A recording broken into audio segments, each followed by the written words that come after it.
RGPV chemistry most important topics, most important questions, या फिर RGPV chemistry कैसे निकलेगा। बहुत सारे बच्चे बहुत सारे कमेंट्स करेंगे कि फिजिक्स के लिए वीडियो बन गई, केमिस्ट्री के लिए नहीं बनेगी क्या? तो क्यों नहीं बनेगी यार?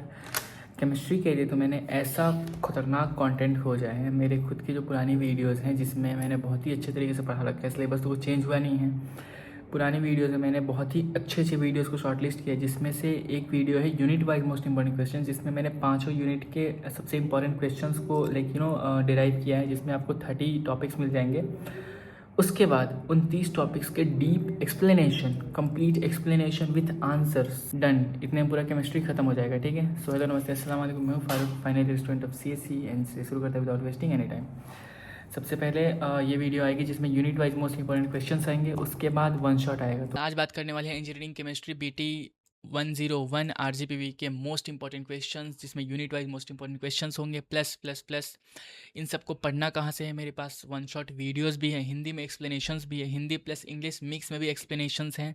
देन मैं तुमको RGPV में रिटर्न आंसर्स भी दे दूंगा कि उसको बस यहाँ से कॉपी करना, जाकर वहाँ पे छाप देना। इसीलिए वीडियो को बिल्कुल भी स्किप मत करना, वरना फिर वही है कि एग्जाम से जाओगे, एग्जाम हॉल में बैठोगे एंड देखोगे अरे यार ये क्वेश्चन तो भैया ने बताया ही था बट मैंने खुद से ही नहीं पढ़ा। तो वो सब नहीं करना है ना, स्किप मत करना। इसमें जितनी चीज़ें बताऊंगा सबको पढ़ लेना, प्लस पढ़ना कहाँ से वो भी बता दूंगा, तो डोंट वरी। सो हेलो, नमस्ते, अस्सलाम वालेकुम। मैं हूँ Farooq, final year student of CSE and चलिए शुरू करते हैं without wasting any time.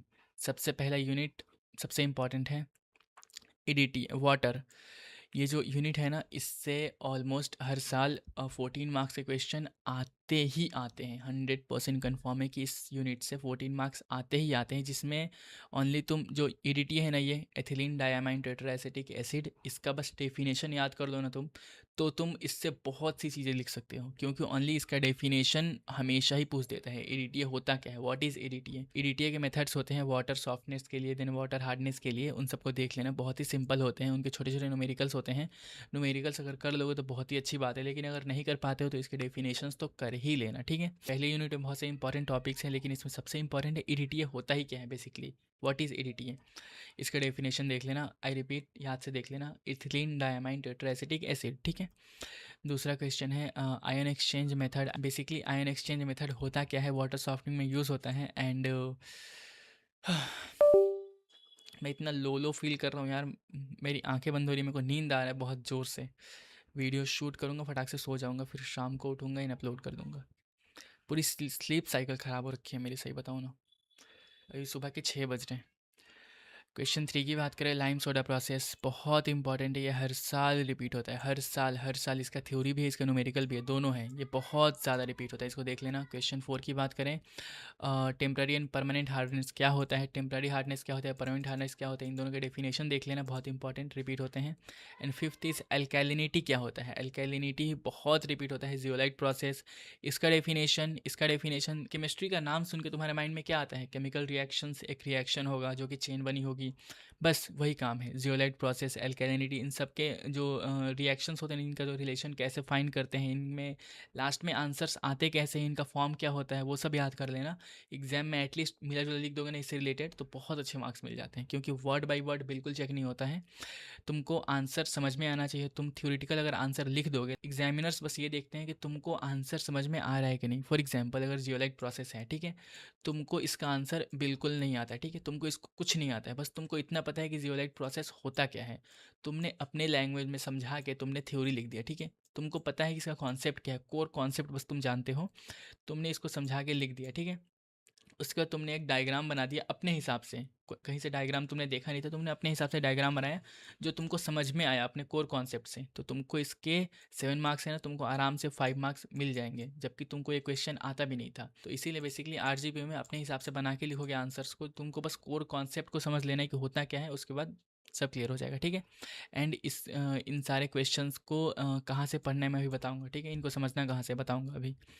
Unit 2 की बात करें, यूनिट 2 है बॉयलर प्रॉब्लम्स। बॉयलर कोरोजन बहुत इंपॉर्टेंट है। बॉयलर कोरोजन है क्या, इसका डेफिनेशन, देन इसका मैकेनिज्म, इसका डायग्राम देख लेना, तीनों बहुत इंपॉर्टेंट है। उसके बाद क्वेश्चन 2 कॉस्टिक एम्ब्रीटमेंट, तुमको बस देख के लग रहा होगा कितना टफ सा टॉपिक है, बहुत ही ईजी है, छोटा सा डेफिनेशन है इसका, बहुत लेंदी चीज़ नहीं है, और इसका डेफिनेशन अभी समझा दूंगा, ठीक है। क्वेश्चन 3 की बात करें, वो है स्केल्स एंड स्लजेस। स्लज स्केल, ये जो है ना, स्लज स्केल हो गया, प्राइमिंग फॉर्मिंग हो गया, ये चारों टॉपिक्स 100% कन्फर्म है कि आएंगे, ठीक है, ये 100% कन्फर्म में आएंगे, 7 मार्क्स में आएंगे। तुमको बस इनका डेफिनेशन याद करना है। इसमें 0.0000001% का न्यूमेरिकल नहीं है, 0.001% का लॉजिकल कुछ नहीं है, बस इसमें डेफिनेशन है, जस्ट डेफिनेशन, ठीक है। Priming, forming, sludge scale. तुमको मैं एक बहुत ही सिंपल लैंग्वेज में समझाऊँ ना, कुआं देखा है ना, वॉल, एंड उसके साइड साइड में क्या होता है कि पानी की वजह से काई लग जाता है, ग्रीन कलर का एक काई लग जाता है। उसी को प्राइमिंग, फॉर्मिंग, स्लज स्केल, इसमें अलग अलग पार्ट्स में डिवाइड किया हुआ है, एंड पूरा कॉन्सेप्ट उसी पे है, ठीक है। तुम जब देखोगे ना, इसको समझोगे, तुमको समझ में आएगा। एंड ये सब मैंने पढ़ाया हुआ है, बताऊंगा कहाँ से। And fifth is about, skip कर सकते हो इसको, उतना कुछ हार्ड नहीं है, स्ट्रेस कोरोजन याद कर लेना, इसको तुम स्किप कर सकते हो। उसके बाद यूनिट 3 की बात करें, यूनिट 3 है लुब्रिकेंट्स। लुब्रिकेंट क्या होता है, अगर अब तुम अपने माइंड से सोचो लुब्रिकेंट होता क्या है। लुब्रिकेंट बेसिकली, अगर तुमने कभी बाइक सर्विसिंग पे दिया होगा तो वहाँ पे तुमने देखा होगा कि उसकी ऑयलिंग चेंज होती है इंजन से, ठीक है। तो इंजन से ऑयल चेंज क्यों होता है, क्योंकि बाइक के अंदर जो इंजन होता है उसमें लुब्रिकेशन आ जाए, उसमें क्या ईजिली वो मूव करे। तो लुब्रिकेशन बेसिकली, अगर तुमने वो भी देखा होगा घर पे, वो सिलाई मशीन होता है ना, तो सिलाई मशीन में जो ऑयल डलता है वो भी लुब्रिकेशन के लिए डलता है। देन साइकिल के चेन में जो ऑयल डलता है वो भी लुब्रिकेशन के लिए डलता है। उसका सबसे पहला क्वेश्चन है मैकेनिज्म ऑफ लुब्रिकेशन, कि लुब्रिकेशन बनता कैसे है बेसिकली। उसके बाद second question is viscosity and viscosity index. Viscosity index बहुत इंपॉर्टेंट है। विस्कोसिटी इंडेक्स बेसिकली एक पैरामीटर होता है इसमें, कि हाँ इस लेवल से इस लेवल तक होगा। थर्ड इज फ्लैश पॉइंट, ये है एफ, ठीक है। फ्लैश पॉइंट, इसको यहाँ पे लिख दे रहा हूँ, माउस से लिख रहा हूँ मैं literally. Flash flash point and fire point. Basically अगर मैं तुमको एक छोटा सा एग्जांपल दूं, अगर तुमने किसी कैंडल को जलाया होगा या फिर तुमने किसी माचिस को जलाया होगा, तो बेसिकली द पॉइंट जहाँ पे आग लगना स्टार्ट होता है, द पॉइंट जहाँ से आग लग जाता है, उसको बोलते हैं फायर पॉइंट। जिस मोमेंट पे उसमें आग में से रोशनी निकलती है, द मूवमेंट एकदम, वो उसको बोलते हैं फ्लैश पॉइंट। इन दोनों के पीछे बहुत ही थिन लाइन है, इनके डेफिनेशंस को देख लेना। इसके बाद क्लाउड पॉइंट क्या होता है, पावर पॉइंट क्या होता है, सब समझाऊंगा अभी। उसके बाद यूनिट 3 का 5वां क्वेश्चन है, इग्नोर कर सकते हैं इसको, ठीक है।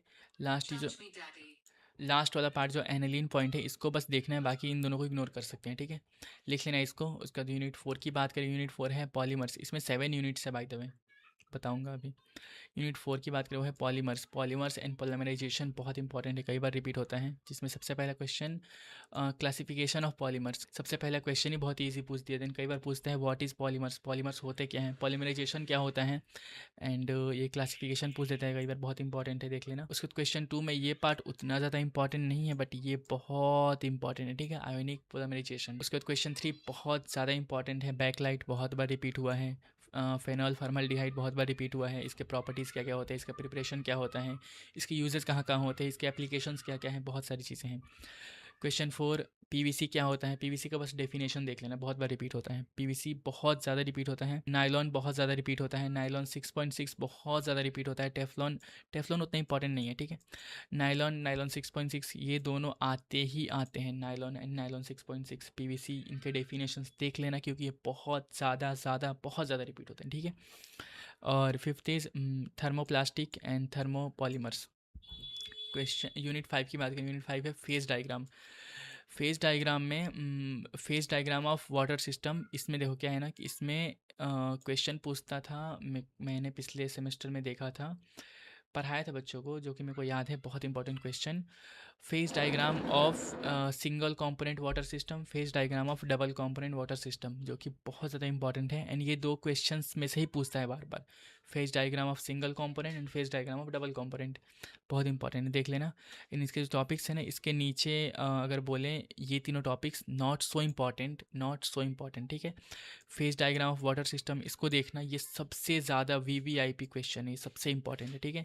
अगर तुम यूनिट 5 की बात करो तो यूनिट 5 में सबसे पहले इसको देखना है, उसके बाद इसको देख सकते हो CUAG सिस्टम, उसके बाद इन तीनों को छोड़ भी सकते हो, कोई खास दिक्कत नहीं है, बस इन दोनों को देखना ही देखना है, बहुत इंपॉर्टेंट है। उसके बाद यूनिट 6 की बात करें, यूनिट 6 है स्पेक्ट्रोस्कोपी, जिससे दो क्वेश्चंस तो आते ही आते हैं हमेशा, UV spectroscopy and IR spectroscopy, ठीक है, ये दोनों रिपीट होते हैं। इसमें सबसे पहला क्वेश्चन देख लो, UV स्पेक्ट्रोस्कोपी के ऊपर ही है, बहुत इंपॉर्टेंट। इसके प्रिंसिपल्स क्या होते हैं, इसका डेफिनेशन क्या है, इसके यूजेस कहाँ कहाँ हैं, इसके एप्लीकेशंस क्या क्या हैं, ठीक है। बियर लैम्बर्ट्स लॉ, इसको मैंने बताया हुआ है, बता रहा हूँ कहाँ से पढ़ना है। बियर लैम्बर्ट्स लॉ बहुत इंपॉर्टेंट, बहुत रिपीट होता है।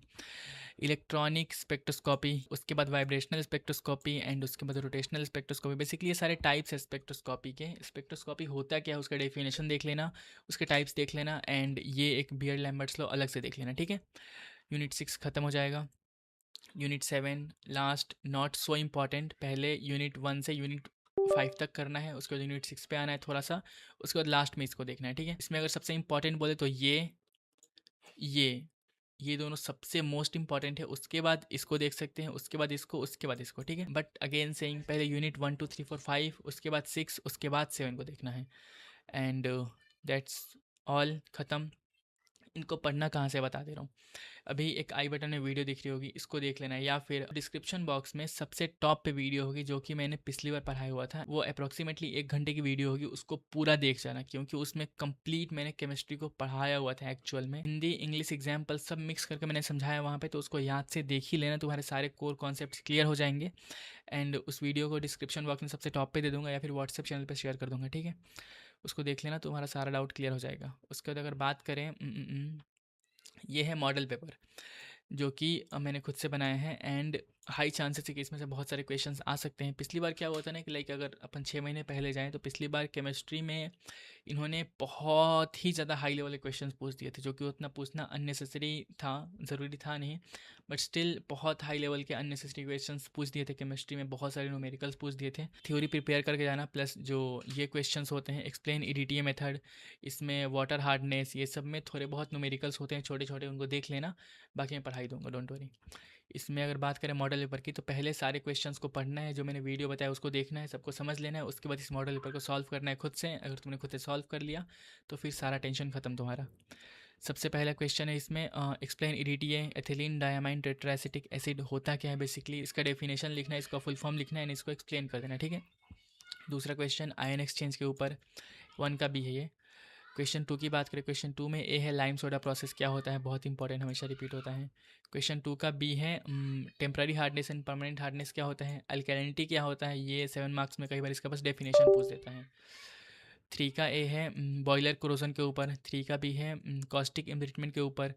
देन स्लज स्केल पूछता है कई बार। 4 का ए है लुब्रिकेशन के ऊपर, व्हाट इज़ लुब्रिकेशन बेसिकली। 4 का बी है flash point in fire point, ये सब मैंने पढ़ाया हुआ है, ये सब जो है ना, ये अ, ये सारे उस वीडियो में सब कुछ अवेलेबल है, ठीक है, देख लेना। उसके बाद 5 का बात करें, 5 का ए है पॉलीमर्स क्या होते हैं, व्हाट इज़ पॉलीमर्स। देन 5 का बी है प्रॉपर्टीज़ ऑफ बैकलाइट, बैकलाइट क्या होता है उसके प्रिपरेशन। 6 की बात करें, 6 का ए है पॉलीमराइजेशन के ऊपर, व्हाट इज़ पॉलीमराइजेशन। 6 का बी है पॉलीमर्स के एग्जाम्पल, उसके टाइप्स एंड एग्जाम्पल्स, ठीक है। थर्मोप्लास्टिक क्या होता है, एंड थर्मोप्लास्टिक थर्मोसिटिंग पॉलीमर्स, दोनों के बीच में डिफरेंस बताना है और कुछ नहीं करना है। 7 का ए है water system, phase diagram of water system, जो मैंने बताया ना पहले, इसको अगर तुम छोड़ दो एंड ट्रिपल पॉइंट अगर छोड़ दो, क्योंकि ये क्वेश्चन भी आता है, बट जो सबसे इंपॉर्टेंट क्वेश्चन है वो है single component of phase diagram water system and double component of phase diagram water system. इसी टाइप से कुछ क्वेश्चन होता है, देख लेना एक बार, बहुत इंपॉर्टेंट होता है, हमेशा रिपीट होता है, मैं ग्रुप पे भेज दूंगा, डोंट वरी। उसके बाद 8th की बात करें, 8th का ए है यूवी स्पेक्ट्रोस्कोपी, ये क्या होता है देख लेना, इसके स्पेक्ट्रोस्कोपी के टाइप्स देख लेना, डेफिनेशन देख लेना, हो जाएगा। एंड 8th का भी है बियर लैम्बर्ट्स लॉ, इसके डेफिनेशन को देखना है बस। 9th का ए है इग्नोर कर सकते हो, इम्पॉर्टेंट है but not so, periodic table पे क्वेश्चंस आते हैं, बट पहले ऊपर की ज़्यादा इंपॉर्टेंट है। 9 का बी जो है ना, ये बहुत इंपॉर्टेंट है, ये जो टॉपिक है ना इलेक्ट्रॉन एफिनिटी, ये बहुत रिपीट होता है, बहुत हाई चांसेस है। इलेक्ट्रॉन एफिनिटी देख लेना, पोलराइजेबिलिटी देख लेना, then cloud point and power point, then PVC क्या होता है, नाइलॉन 6.6 क्या होता है, टेफ्लॉन इग्नोर कर सकते हो, इसको भी चल जाएगा, इग्नोर कर सकते हो। CUAG सिस्टम, इसको देख लेना, ठीक है। तो ये थे unit wise most important questions of chemistry RGP. उसके बाद अभी आएगा एक्सप्लेनेशन, जिसमें डीप एक्सप्लेनेशन होगा कंप्लीट हिंदी और इंग्लिश सब में समझा दूंगा, तो इसको पूरा देखना, स्किप बिल्कुल मत करना। उसके लास्ट में मिलता हूँ। केमिस्ट्री आरजीपीवी के हर एक यूनिट को एक एक करके एनालाइज करेंगे। इन कौन कौन से इंपॉर्टेंट टॉपिक्स हैं जो कि हर साल आते हैं उनको बताऊंगा, फिर उनको समझाऊंगा अपने वे में कैसे तुम उसको समझ सकते हो, फिर उसको हिंदी में एक एग्जाम्पल के हिसाब से समझाऊंगा, फिर उसको ये भी बताऊंगा कि एग्जाम में कैसे लिखना है हर एक क्वेश्चन के लिए। लाइक हर एक टॉपिक में हर एक जो क्वेश्चन होता है, हर एक क्वेश्चन के लिए एक प्रॉपर आरजीपीवी के फॉर्म में मैंने लिख के रेडी किया है कि हाँ आरजीपीवी में तुम कैसे लिख सकते हो। हर एक क्वेश्चन के लिए तुमको एक रेडीमेड मिलेगा कि हाँ इसको जाकर चिपका देना, हो जाएंगे, मार्क्स मिल जाएंगे, ठीक है। तो ऐसे बोलते हो ना कि भैया आप जितना बताते हो कम होता है, क्योंकि आप 4-5 लाइन का बताए थे वो डेफिनेशन, एंड एग्जाम में तो 2-3 पेज लिखना पड़ता है। तो अभी मैं काफ़ी लंबे डेफिनेशन बताऊंगा एंड उनको पूरा समझाऊंगा भी, ठीक है। तो ऐसे नहीं कि ओनली बता के छोड़ दूंगा, पूरा समझाऊंगा भी। तो एक तरह से प्रॉपर 1 शॉट वीडियो हो सकती है एंड डेफिनेटली वीडियो थोड़ी लंबी होगी। थ्योरेटिकल इतना ज़्यादा है केमिस्ट्री आरजीपीवी में कि लाइक 60 मार्क्स तो आराम से स्कोर कर सकते हो ओनली थ्योरी से, बट स्टिल न्यूमेरिकल से भी ध्यान देंगे आज। एंड मैं हमेशा बोलता हूँ कि कॉपी और पेन लेके बैठना, तो कॉपी और पेन लेके ही बैठना, क्योंकि जो टॉपिक्स बताऊँगा वो कंफर्म आने वाले हैं एंड जितना बताऊँगा उतना ही पढ़ना है। इस वीडियो में जितना बताऊँगा, जितने डेफिनेशंस बताऊँगा, जितने एक्सप्लेनेशन बताऊँगा, मतलब समझोगे ना, जितना इस वीडियो में तुमको दिखेगा ना उतना ही तुमको जाके एग्जाम में लिखना है। इससे तुमको 1% ना आगे ना पीछे, ना चैट जीपीटी ना गूगल ना कुछ नहीं, ठीक है। जितना बताऊँगा उतना ही इनफ है, इतना पढ़ के ही जाना है, ठीक है। तो सबसे पहले पहला यूनिट वाटर, जिसके अंदर एक सबसे इम्पॉर्टेंट टॉपिक जो सबसे पहला, अगर किसी ने केमिस्ट्री की वीडियो देखी होगी मेरी पुरानी वाली, तो अगर किसी ने नहीं देखी तो प्लीज़ जाके देख लेना, क्योंकि वो जितने टॉपिक्स मैंने उस वीडियो में बताई है ना, पुरानी वाली केमिस्ट्री की वीडियो में 10 दिन पहले अपलोड किए मैंने इंपॉर्टेंट टॉपिक्स, उसी के बेसिस पे इस वीडियो में बना रहा हूँ, क्योंकि उसमें मैंने ओनली इंपॉर्टेंट टॉपिक्स बता दिए हैं एंड अभी इस वीडियो में मैं उन सारे इंपॉर्टेंट टॉपिक्स के एक्सप्लेनेशन एंड एवरीथिंग सब बताऊँगा, ठीक है। तो सबसे पहला टॉपिक है इम्प्योरिटीज़। पहला यूनिट में सबसे पहला टॉपिक है इम्प्योरिटीज़। इम्प्योरिटीज़ आर डर्टी और unwanted things in water which makes it unsafe to use. समझे? एग्जाम्पल देखो, पहले एग्जाम्पल क्या लिखा है, बारिश के बाद टंकी का पानी ब्राउन हो जाता है, उसमें इम्प्योरिटीज़ होती हैं। मतलब इम्प्योरिटीज़ का मतलब होता है कि जो गंदा पानी होता है जिसको हम लोग यूज़ नहीं कर सकते हैं, तो गंदा पानी क्यों हो गया? क्योंकि उसमें इम्प्योरिटीज़ हो गई। वो किसी भी रीज़न से हो सकता है, लेकिन पानी साफ़ और गंदा की पहचान कैसे करेंगे? जब उसमें इम्प्योरिटीज़ होगी, दैट मीन्स पानी गंदा है, इम्प्योरिटीज़ नहीं तो पानी साफ़ है, ठीक है। इतना समझ गए, बस इतना ही इनफ है। इसका एक्सप्लेनेशन देखो, मैंने नीचे लिखा हुआ है आरजीपीवी एग्जाम डेफिनेशन। मतलब ये जो इतना लिखा है ना, इसको तुम आरजीपीवी के एग्जाम में इतना एक्सपैंड करके लिख सकते हो। तुमने इतना तो बहुत ही इजीली समझ लिया कि जो पानी को गंदा करता है उसको इम्प्योरिटीज़ बोलते हैं, लेकिन उसको आरजीपीवी एग्जाम में कैसे लिखना है वो चीज़ यहाँ पे लिखी हुई है। देखो आरजीपीवी एग्जाम डेफिनेशन, इसमें प्रॉपर अच्छे से एक्सपैंड करके समझाया हुआ है कि इम्प्योरिटीज़ क्या होता है। तो इसको अगर जाके आरजीपीवी एग्जाम में लिखोगे तो अच्छे मार्क्स मिलेंगे, ठीक है। समझने के लिए मैंने ऊपर छोटा सा डेफिनेशन लिखा है, बाकी याद करने के लिए नीचे वाला काफ़ी अच्छा है, ठीक है। तो ऐसे में सारे टॉपिक्स के पहले ऊपर एक छोटा सा डेफिनेशन अपने हिसाब से समझाने के लिए, फिर उसका हिंदी एक्सप्लेनेशन में समझा दूंगा एग्जाम्पल के हिसाब से, उसके बाद उसका एक डेफिनेशन दे दूंगा जो तुम आरजीपीवी एग्जाम में जाके लिख सकते हो, ठीक है। आई थिंक इतना इनफ है, इससे ज़्यादा तुमको ज़रूरत नहीं पड़ेगी। एंड केमिस्ट्री के लिए इतना बहुत ज़्यादा इनफ है, ठीक है। दूसरा topic hardness of water. Hardness of water बहुत इंपॉर्टेंट है केमिस्ट्री में। When water does not make foam with soap and leave white marks, it is called hard water. Okay, hard water क्या होता है उसका डेफिनेशन लिखा हुआ है। एग्जाम्पल देखो, नाले के पानी से कपड़े धो लो तो झाग नहीं बनता, वो हार्ड वाटर होता है।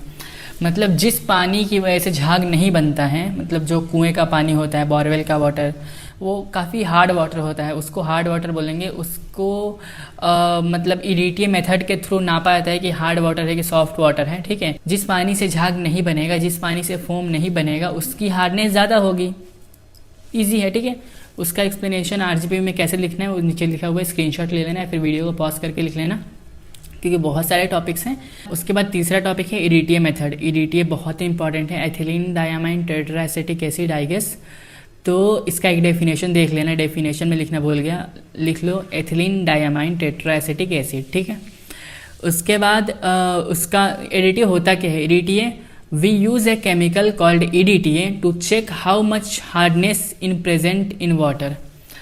जैसे मैंने इसके पहले बताया ना हार्डनेस वाले में, कि ईडीटीए एक मेथड होता है जिसके थ्रू हम पता कर सकते हैं कि पानी में कितनी हार्डनेस है। समझ रहे हो? एक पानी जो आरओ से निकल के आ रहा है, पीने वाला पानी, और एक पानी जो बोरवेल और कुएं से निकल के आ रहा है, दोनों की हार्डनेस काफ़ी अलग होगी। तो कैसे पता चलेगा किसकी हार्डनेस कितनी है? तो वो ईडीटीए मेथड से पता चलता है, ठीक है। उसका एक डेफिनेशन एग्जाम्पल देख लो, लैब वाले पानी में ड्रॉप डालकर टेस्ट करते हैं, समझ रहे हो बस। बाकी उसका एक RGP डेफिनेशन भी लिखा हुआ है, ठीक है। उसके बाद बात करें अपन अगर, तो एल्कैलिनिटी बहुत इंपॉर्टेंट है, काफ़ी बार पूछा गया है। हाँ, एल्कैलिनिटी क्या होता है? Alkalinity means how much water can stop acid, it tells if water is basic और नॉट। एग्जाम्पल, RO मशीन में एल्कलीन वाटर लिखा होता है, उसमें एल्कलिनिटी होती है। मतलब बेसिकली RO मतलब पानी को कितना क्लीन कर पाता है उसको एल्कलिनिटी बोलते हैं। पानी को, लेकिन वो गंदा पानी है, उसमें एसिड है, तो उसको कितना क्लीन कर पा रहा है, फिर कितना होल्ड कर पा रहा है एसिड को। बट स्टिल आई नो तुमको थोड़ा सा इसमें कन्फ्यूजन रह गया होगा।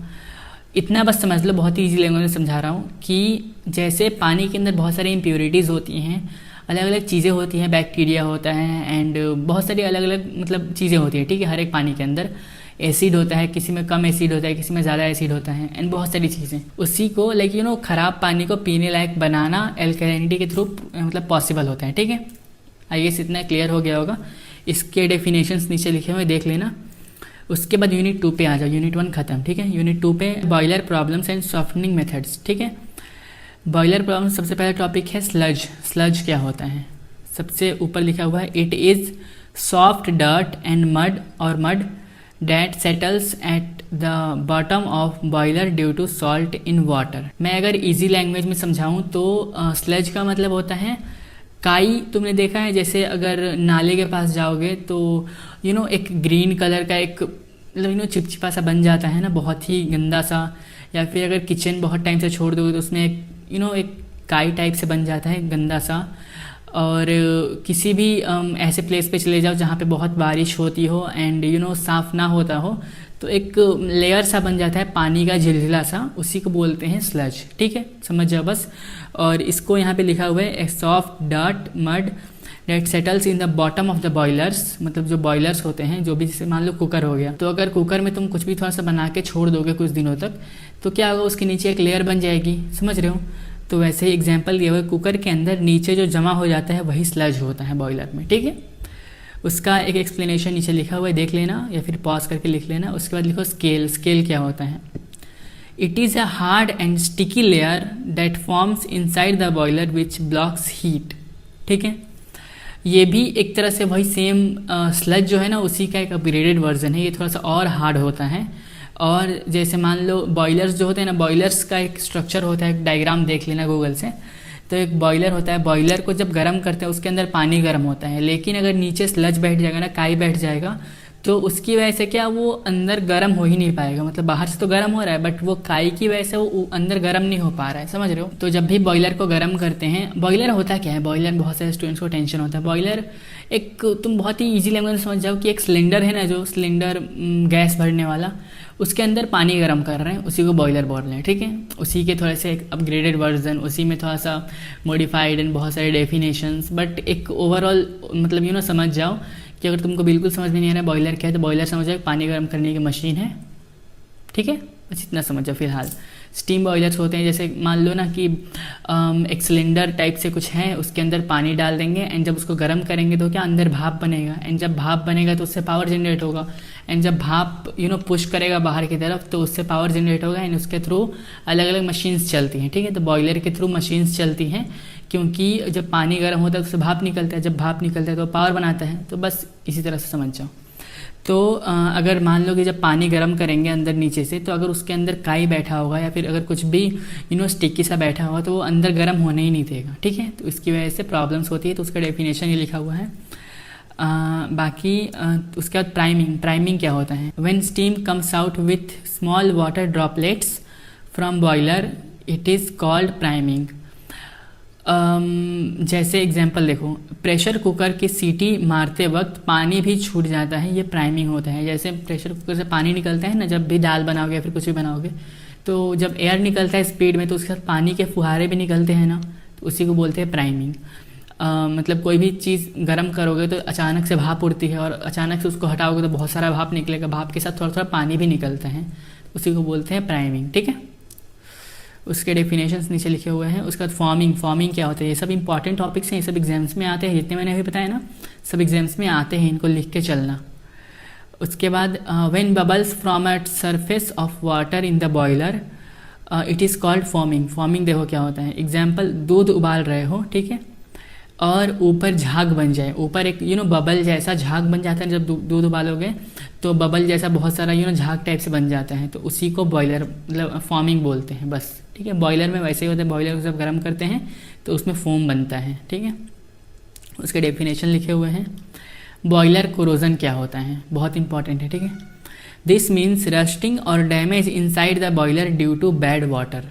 मतलब अगर पानी गंदा है, पानी में इम्प्योरिटीज़ ज़्यादा हैं, तो उसको जब गर्म करेंगे तो बॉयलर अंदर से ख़राब हो जाएगा। कुकर के अंदर भी अगर तुम गंदा पानी गर्म करोगे तो कुकर अंदर से पीला पड़ जाएगा, ठीक है, तो वो ख़राब हो जाता है। वैसे ही बॉयलर ख़राब हो जाता है, तो उसको बॉयलर कोरोजन बोलते हैं। लेंदी चिंदी से टॉपिक्स है एकदम, देख रहे हो ना, छोटे छोटे टॉपिक्स एंड उसको एक अलग डेफिनेशन बना दिया है। आरजीपी में ऐसा ही पूछते हैं, और केमिस्ट्री का एग्ज़ाम इतना ईजीएस्ट है ना, ये सब टॉपिक्स आते हैं उसमें, और इनको छोड़ के बच्चे न्यूमेरिकल्स पे लगे रहते हैं, हमको ये न्यूमेरिकल बनाना है, वो न्यूमेरिकल बनाना है। भाई इतने डेफिनेशंस तो हैं ना, छोटे छोटे से डेफिनेशन से, छोटी छोटी सी थ्योरी हैं। 70 मार्क्स ही कवर करने हैं ना, कि 70 से 140 मार्क्स लिखना है। 8 क्वेश्चंस आते हैं, 8 में 5 क्वेश्चंस बनाने हैं, 3 न्यूमेरिकल्स ही आते हैं। 3 न्यूमेरिकल छोड़ दो, थ्योरी बनाओ ना भाई। थ्योरी इतना इजी थ्योरी है, बट न्यूमेरिकल्स पे लगे, न्यूमेरिकल सीखना है, ये करना है, वो करना है, इतनी इजी थ्योरी है, देख रहे हो। बॉयलर कोरोजन मीन्स कोई भी गंदे पानी को बॉयलर में गर्म करोगे तो बॉयलर अंदर से ख़राब हो जाता है, उसको बॉयलर कोरोजन बोलते हैं। और ये 7 मार्क्स के क्वेश्चन में आएगा, देख लेना। Lime soda method, lime soda बहुत इंपॉर्टेंट है, हर साल आता है, ठीक है, रिपीट मोड पे चलता है, हर साल आता है। लाइम सोडा मेथड होता क्या है ये देखो। We add lime and soda to remove hardness causing salts from water, ठीक है। जैसे अगर मान लो कि कुएं से अगर पानी निकाल रहे हैं और कुएं से बहुत ही ज़्यादा हार्ड वाटर आ रहा है। हार्ड वाटर क्यों आ रहा है वो तो मैंने तुमको बता दिया, हार्ड वाटर क्या होता है, कैसे पहचानते हैं कि हार्ड वाटर है, EDTA मेथड के थ्रू जज करते हैं। लेकिन अगर कुएं से बार बार हार्ड वाटर आया है तो हम पी नहीं सकते हैं, ठीक है, क्योंकि वो हमारे हेल्थ के लिए अच्छा नहीं है। तो हार्ड वाटर को सॉफ्ट कैसे बनाएंगे, जब वो कुएं से निकले तो वो सॉफ्ट होकर निकले, हार्ड ना हो, उसके लिए देखो एग्जाम्पल दिया हुआ है। पुराने ज़माने में लोग कुएं में चूना डालते थे, वही लाइम सोडा मेथड है, समझ रहे हो। लाइम सोडा मेथड मतलब जैसे पुराने ज़माने में क्या करते थे लोग कि कुएं के अंदर चूना डाल देते थे। चूना डालने से क्या होता है कि वो सॉल्ट को काट देता है, पीने लायक सॉफ्ट वाटर बनाने के लिए पहले चूना डालते थे कुएं के अंदर, तो उसी को लाइम सोडा प्रोसेस बोलते हैं। उसको लिखना है तो ऐसे लिख सकते हो, बहुत सारा डेफिनेशन मैंने दे दिया है, ठीक है। जियोलाइट मेथड बहुत important. This method uses a special type of stone to clean hard water. ये एक अलग टाइप का मतलब जो हार्ड वाटर है, जिसमें जो नमकीन पानी है, खरा पानी है, उसको पत्थर के थ्रू कैसे पीने लायक बनाएंगे। जैसे पहाड़ों पे भी तुमने देखा होगा, पहाड़ों से पानी गिरता है, ठीक है। जैसे मान लो किसी भी समुद्र के अंदर पानी है, ठीक है, तो स्थिर पानी, एक रुका हुआ पानी है, नीचे ज़मीन के अंदर पानी है, तो वो तुम पियोगे तो वो खड़ा होगा। बट एक पानी जो पहाड़ से गिरते हुए आ रहा है, पत्थरों से टकराते हुए आ रहा है, तो वो सॉफ्ट वाटर हो जाता है, वो नमकीन नहीं रहता है। तो पत्थरों के थ्रू पानी की हार्डनेस कम हो जाती है टकराते टकराते, तो उसके एग्जाम्पल को दिया हुआ, ठीक है। जैसे फिल्टर में फिट किया हुआ पत्थर जो वाटर को सॉफ्ट कर देता है, वो जियोलाइट है। हो गया zeolite method, lime soda method. ये सब मेथड इतने इंपॉर्टेंट है ना कि हर साल आते हैं, हर साल ही आ जाते हैं जियोलाइट। और ये बच्चों को इतना टफ लगता है यार, ये कैसे समझे क्या होता है। इवन मैं खुद फर्स्ट ईयर में मेरे को बहुत दिक्कत थी, जियोलाइट क्या होता है, लाइम सोडा क्या होता है। देख रहे हो ना कितना ईजिली समझाया मैंने। अगर अच्छा लगा तो वीडियो को अभी लाइक कर देना, चैनल सब्सक्राइब करके एंड कमेंट सेक्शन में बता देना, ठीक है। डेफिनेशन एंड वो पूरा एग्जाम में लिखने के लिए मैंने नीचे दे दिया है, ठीक है। उसके बाद आयन एक्सचेंज मेथड, ये क्या होता है। It removes all bad salt from water by exchanging ion with good ones. Hotel के पानी में प्लांट्स में रेसिन होता है जो आयन एक्सचेंज करता है, समझना, ठीक है। कोई भी पानी गंदा है, ठीक है, कोई पानी गंदा है, उसमें बहुत सारी बैड इम्प्योरिटीज़ हैं। आयन एक्सचेंज मेथड से क्या होता है कि जो गंदी चीज़ें हैं पानी का, उसको लेके एंड अच्छी चीज़ें डाल देते हैं खुद से, समझ रहे। जैसे अगर कोई पानी, जैसे मैंने बोला पत्थरों से टकराता हुआ आ रहा है, ऐसे ही जो बहुत सारे अलग अलग धर्मस्थल हो गए जहाँ पे पानी बहुत पहाड़ों से, जैसे गंगा में पानी बहुत ही अलग अलग पहाड़ों से चल के आता है, बहुत सारे जंगलों से गुजरते हुए आता है। तो क्या बहुत सारे लोग बोलते हैं ना कि पानी जितना पहाड़ों और जंगलों से चलते हुए आ रहा है वो उतना उसमें जड़ी बूटी होता है। वो कैसे होता है कि पहाड़ों से चलता हुआ टकराता हुआ आता है, उसकी हार्डनेस कम हो जाती है, बट स्टिल पानी तो गंदा ही है, इम्प्योरिटीज तो उसमें है। तो जब वो प्लांट से और अलग अलग पौधों से अलग अलग जड़ी बूटी से टकराते हुए आता है, तो जड़ी बूटी क्या करता है कि उसमें जो गंदी चीज़ें उसको एब्जॉर्व कर लेता है, अच्छी चीज़ें उसमें इम्प्लांट कर देता है। ठीक है, उसी को बोलते हैं आयन एक्सचेंज। मतलब गंदी चीज़ों को लेके और अच्छी चीज़ें दे दिए, उसको आयन एक्सचेंज बोलते हैं। इसीलिए बहुत पुराने लोग बोलते हैं कि जो पानी पहाड़ों से चलते हुए आ रहा है, जंगलों से चलते हुए आ रहा है, उसमें बहुत सारी जड़ी बूटी होती हैं, क्योंकि समझ रहे हो ना, वो आयन एक्सचेंज ये सब मेथड्स अप्लाई होते हैं। तो इसके डेफिनेशंस नीचे लिखे हुए देख लेना। उसके बाद यूनिट 3 पे आ जाओ। यूनिट 3 है लुब्रिकेशन। लुब्रिकेशन बहुत इंपॉर्टेंट है। देखो लुब्रिकेशन होता है क्या है, putting oil between two surfaces to reduce friction is called lubrication. जैसे मान लो बहुत ही ईजी एग्जांपल दे रहा हूँ, ठीक है, जैसे मैं अपने हैंड को ऐसे रब कर रहा हूँ, ठीक है, साउंड आ रहा है ना, एंड बहुत अजीब भी लग रहा है मेरे को बट अगर मैं यहाँ पे ऑयल लगा दूँ थोड़ा सा एंड ऑयल लगा के रब करूँ तो कितना स्किनी हो जाएगा, बहुत ही ईजिली रब हो जाएगा। समझ रहे हो। अगर मैं किसी सूखे सरफेस पे किसी दो पत्थर को ऐसे रगड़ूंगा तो बहुत ही साउंड आएगा, बहुत ही वो फ्रिक्शन होगा उनमें, बट अगर वही मैं दोनों में ऑयल लगा के रगड़ूंगा तो बहुत ही ईजिली हो जाएगा। तो उसको लुब्रिकेशन बोलते हैं। मतलब बेसिकली फ्रिक्शन को कम करना लुब्रिकेशन होता है। एंड ये बहुत ही जगह यूज़ होता है, जैसे हर एक मशीन में, कोई भी सिलाई मशीन जो होता है, या फिर बाइक में ऑयल डालते हैं, साइकिल्स में ऑयल डालते हैं क्योंकि साइकिल अच्छी चलेगी, तो वो लुब्रिकेशन होता है। बस समझ रहे हो, वही होता है। एंड एग्जाम्पल में दिया हुआ है, साइकिल चेन में तेल लगाते हो तो लुब्रिकेशन है। ठीक है, एक्सप्लेन्ड। लुब्रिकेंट्स क्या होते हैं? Lubricants are only substance use to reduce friction. मतलब वही लुब्रिकेशन जो है, मतलब लुब्रिकेशन के लिए जो चीज़ें यूज़ करते हैं उसको लुब्रिकेंट्स बोलते हैं। मतलब जो भी अलग अलग ऑयल्स होते हैं, अलग अलग मशीन्स के लिए, साइकिल के लिए अलग ऑयल आता है एंड सिलाई मशीन के लिए अलग ऑयल आता है, तो वो जो भी ऑयल है तो उसी को बोलते हैं लुब्रिकेंट। ठीक है, जो लुब्रिकेंट यूज़ करते हैं लुब्रिकेशन के लिए। बस बहुत ही इजी चीज़ें हैं यार, मैं एक्सप्लेन कर करके थक जाता हूँ कि ये क्या ही एक्सप्लेन कर रहा हूँ मैं। विस्कोसिटी क्या होता है? विस्कोसिटी बहुत इंपॉर्टेंट है। इट शोज हाउ थिक और थिन लिक्विड इज। समझ रहे हो, कोई लिक्विड है, जैसे मान लो मैंगो जूस है, ठीक है, तो एक मैंगो जूस माज़ा आता है जो कि काफ़ी गाढ़ा रहता है, और एक रसना वाला जो आता है जो कि बहुत ही पतला रहता है पानी की तरह। तो वही विस्कोसिटी वही बताता है। विस्कोसिटी के थ्रू हम चेक कर सकते हैं कि कौन सा लिक्विड कितना गाढ़ा है और कितना पतला है। ठीक है, जैसे एग्जांपल में दिया हुआ है, घी धीरे धीरे गिरता है। घी को अगर तुमने ऑब्वियसली किसी सरफेस से गिराओगे या फिर प्लेट पे गिराओगे तो बहुत ही धीरे धीरे नीचे गिरेगा। तो घी का विस्कोसिटी काफ़ी हाई रहता है, तो इसीलिए मतलब वो धीरे धीरे गिर रहा है। जिसका विस्कोसिटी बहुत कम रहता है, पानी में गिराओगे तुरंत फिसल जाएगा, फिर तेल तुरंत फिसल जाएगा, तो उसका विस्कोसिटी कम होता है। ठीक है, बस उसका डेफिनेशन लिखा हुआ है। विस्कोसिटी इंडेक्स क्या होता है? It tells how much viscosity changes with temperature. समझ रहे हो, मतलब टेम्परेचर अगर चेंज हो रहा है, जैसे मान लो अगर ठंडी के दिनों में घी को गिराओगे बर्तन से तो डेफिनेटली हो सकता है वो जम जाए, क्योंकि ठंडी में घी जम ही जाता है यूजुअली।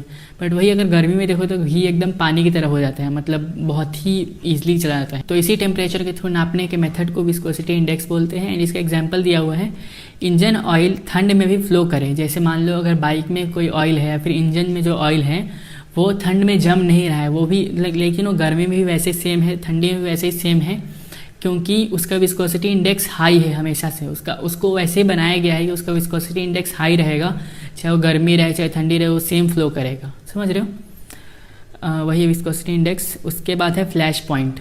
फ्लैश पॉइंट क्या होता है? It is the temperature that which oil gives vapour that catch fire briefly. Example देखो, केरोसिन थोड़ा गर्म करके जलता है, वह फ्लैश पॉइंट होता है। समझ रहे हो, जैसे इसको मैं सिंपल भाषा में समझाऊं, पानी गर्म होता है 100 डिग्री पे, सबको पता होगा, इतना तो बेसिक चीज़ें हैं। या फिर बर्फ़ जमता है 0 डिग्री पे। जैसे अगर मान लो तुम फ्रिज में बर्फ़ डाल दोगे या फिर फ्रिज में पानी डाल दोगे तो तुरंत थोड़ी जम जाएगा, उसका टेम्परेचर धीरे धीरे कम होगा। एक टाइम आएगा जब उसका टेम्परेचर 0 डिग्री हो जाएगा, उसके बाद ही वो जमेगा। 1 डिग्री 2 डिग्री हो तो जमेगा नहीं, वो बहुत ठंडा हो सकता है लेकिन जमेगा नहीं। जमेगा तभी जब 0 डिग्री होगा, और पानी बॉयल मतलब उबलना तभी स्टार्ट होगा जब 100 डिग्री होगा। वो 50 डिग्री होगा तो थोड़ा सा गर्म हो सकता है, हल्का सा सुसुम हो सकता है, लेकिन जो प्रॉपर उबलना बोलते हैं ना वो 100 डिग्री के बाद ही होता है। तो एक पॉइंट होता है कि इस पॉइंट के बाद ये काम होगा, वही बोलते हैं flash point. Flash point means कि जिस पॉइंट पे आग लग जाती है, जैसे केरोसिन तेल में जब भी तुम आग लगाओगे तो वो इमीडिएटली तुरंत आग नहीं पकड़ता, वो थोड़ा सा फ्लैश पॉइंट लेता है कि हाँ वो 2 सेकंड के अंदर उसमें आग लग जाता है, 2 सेकंड वो टेम्परेचर हाई लेता है एंड तुरंत आग लग जाता है।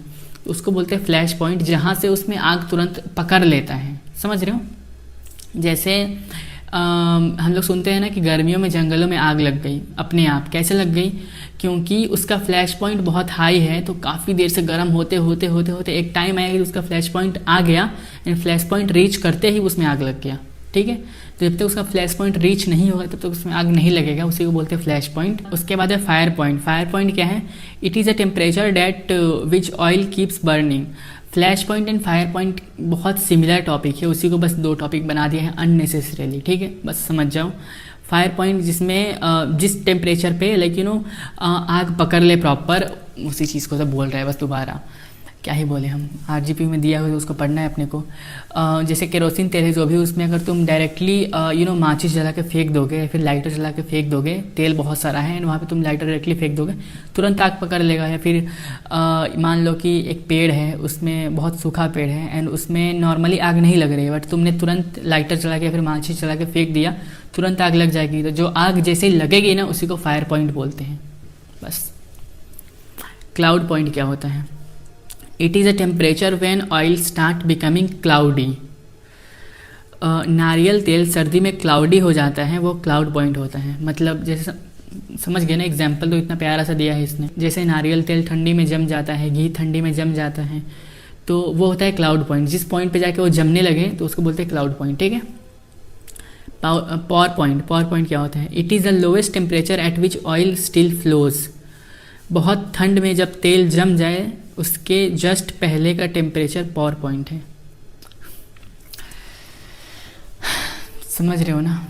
बहुत दिमाग लगाना पड़ेगा भाई इन सब में, छोटी छोटी से पॉइंट्स है, बहुत ही डीप मीनिंग्स के साथ। जैसे क्लाउड पॉइंट मैंने बताया अभी कि क्लाउड पॉइंट मीन्स कि जिस टेम्परेचर पे ऑयल जम जाए, घी जम जाए, तेल जम जाए, मतलब जिस टेम्परेचर पे जाके वो जम गया उसको बोलेंगे क्लाउड पॉइंट। लेकिन उसके तुरंत 1 सेकेंड वाला जो पहला पार्ट है ना, जिस पे वो जमा नहीं है, जमने वाला है, जब तक जमा नहीं है उसको बोलेंगे पावर पॉइंट। ठीक है, जमने के थोड़े से पहले के पॉइंट को बोलेंगे पावर पॉइंट। मतलब वो पूरा जमने के हालत में है लेकिन जमा नहीं है। ठीक है। उसके बाद स्टीम इन लुब्रिकेशन। स्टीम क्या होता है लुब्रिकेशन के अंदर? Steam is use to heat oil to keep it flowing easily. Industry में ऑयल पाइप के स्लाइड में स्टीम पाइप लगी होती है फ्लो को मेंटेन करने के लिए। ठीक है। बेसिकली स्टीम मतलब क्या होता है? भाप।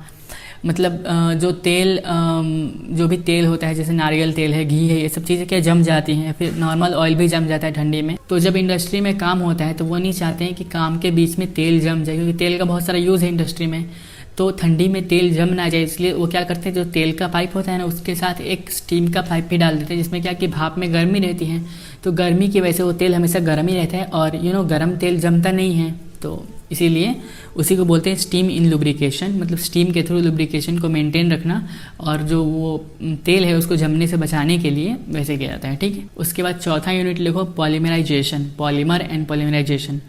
जल्दी बता रहा हूँ कि वीडियो काफ़ी लंबी हो रही है, फिर अननेसेसरी लंबा हो जाएगा। पॉलीमराइजेशन क्या होता है? अभी इसके 3 यूनिट्स और बचे हुए हैं। तो polymer are long chain compound made by repeated small units. Plastic का बॉटल का जो मटेरियल होता है ना, जैसे जो प्लास्टिक होता है, बेसिकली ये समझ जाओ ना, जो खिलौने में प्लास्टिक यूज़ हो रहा है, जो प्लास्टिक फ़ोन के कवर में यूज़ हो रहा है, वो बोलते हैं पॉलीमर। बस समझ जाओ। ठीक है, उसी को बोलते हैं पॉलीमर। उसका डेफिनेशन नीचे लिखा हुआ है। पॉलीमराइजेशन क्या होता है? It is a process of joining small units monomers to form a big compound polymer. Fevicol के मॉलिक्यूल्स चिपक के लंबे चेन बनाते हैं, ये पॉलीमराइजेशन है। समझ रहे हो? जैसे कोई सैंडल टूट गया किसी का या फिर कोई प्लास्टिक की चीज़ टूट गई तो उसमें क्या करते हैं? फेविक्विक डालते हैं। तो फेविक्विक एक लिक्विड फॉर्म में है बट वो पॉलीमर ही है, वो भी एक प्लास्टिक है बट वो लिक्विड फॉर्म में है। जब उसको चिपकाएंगे तो तुरंत एयर के कांटेक्ट में आते ही वो एक प्लास्टिक जैसा हार्ड बन जाएगा और 2 चीज़ों को चिपका देगा, तो उसी को बोलते हैं पॉलीमराइजेशन। जो लिक्विड फॉर्म से तुरंत प्लास्टिक में बन जाए उसको बोलते हैं पॉलीमराइजेशन। वो छोटे छोटे सेल्स को मिलके एक प्लास्टिक बनाते हैं, ठीक है। बस टाइप्स ऑफ पॉलीमराइजेशन, कितने टाइप के पॉलीमराइजेशन होते हैं? There are mainly 2 types, addition and condensation polymerization, ठीक है। Addition polymerization and condensation polymerization, ठीक है। एग्जाम्पल देख सकते हो, बहुत ही ईजिली समझा दिया है। Polythene is made by addition, polythene जो होता है वो एडिशन से बनते हैं, एंड बैकलाइट बाई कंडेंसेशन। उसके बाद का टॉपिक है 5 यूनिट में as a phase equilibrium. Phase equilibrium बहुत इंपॉर्टेंट है।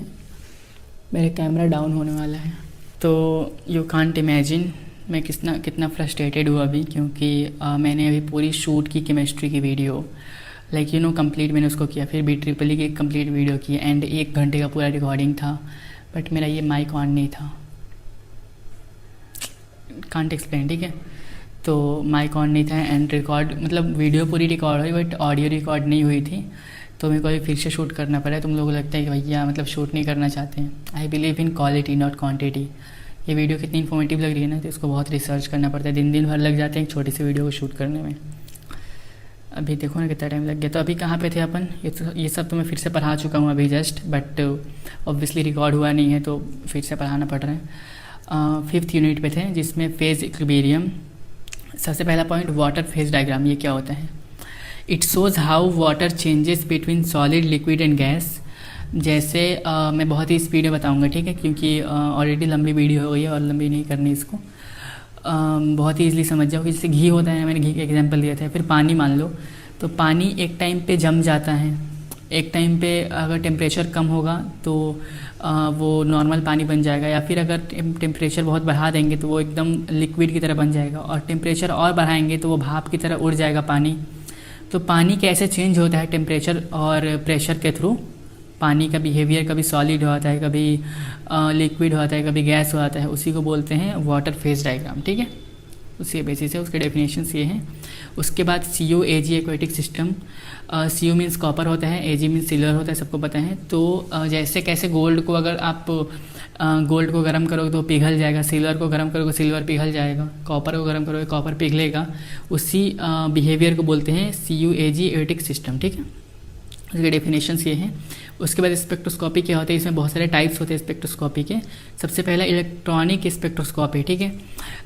जैसे कोई भी ट्यूबलाइट होती है ना, कोई भी ट्यूबलाइट हो गई या फिर कोई भी बल्ब हो गया, तो उसके अंदर बहुत सारे इलेक्ट्रॉन्स होते हैं, ठीक है। इलेक्ट्रॉन्स, एटम्स, ये सब होते हैं।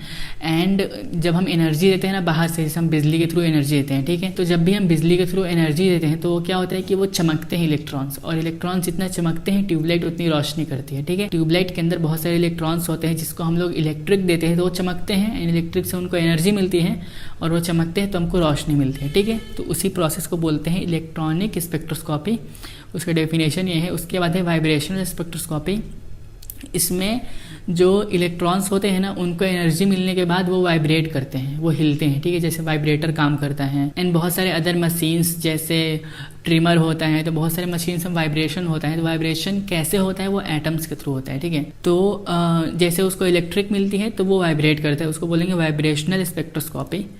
उसके बाद रोटेशनल स्पेक्ट्रोस्कोपी, जिसमें उसको एनर्जी मिलेगी, उसको बिजली मिलेगी तो वो रोटेट करेगा, ठीक है, तो उसको बोलेंगे रोटेशनल स्पेक्ट्रोस्कोपी। उसके बाद है 7th यूनिट पीरियोडिक प्रॉपर्टीज, जिसमें पहला है effective nuclear charge. Effective nuclear charge क्या होता है कि जैसे मान लो एक ऑडिटोरियम है या फिर एक बहुत बड़ा क्लासरूम है, उसमें बहुत सारे स्टूडेंट्स बैठे हैं, एंड कोई स्टूडेंट ऐसा है जो कि बहुत ही एंड में एकदम कोने में बैठा है, बट दैट नेवर मीन्स कि वो कोने में बैठा है तो उस पर टीचर का कंट्रोल नहीं है। टीचर का कंट्रोल तो उस पर भी है। फैकल्टी अगर चाहे तो वो कोने में बैठे बच्चे को भी डांट सकता है और सामने बैठे बच्चे को भी डांट सकता है, ठीक है। तो उसका कंट्रोल सब पे है, उसी को बोलते हैं इफेक्टिव न्यूक्लियर चार्ज। उसका कंट्रोल सब पे है, ठीक है। उसका दूसरा टॉपिक है SPDF ऑर्बिटल एनर्जीज। ये क्या होता है? Different types of orbitals have different energy levels. जैसे क्या होता है ना कि रिंग लाइट अगर किसी ने यूज़ की होगी, रिंग लाइट जो वीडियोस बनाने के लिए यूज़ होती हैं, जैसे उसमें क्या होता है कि जो सेंटर का पार्ट होता है ना उसमें बहुत लाइट आती है, एंड जो साइड के पार्ट्स होते हैं उसमें बहुत कम लाइट आती है, ठीक है।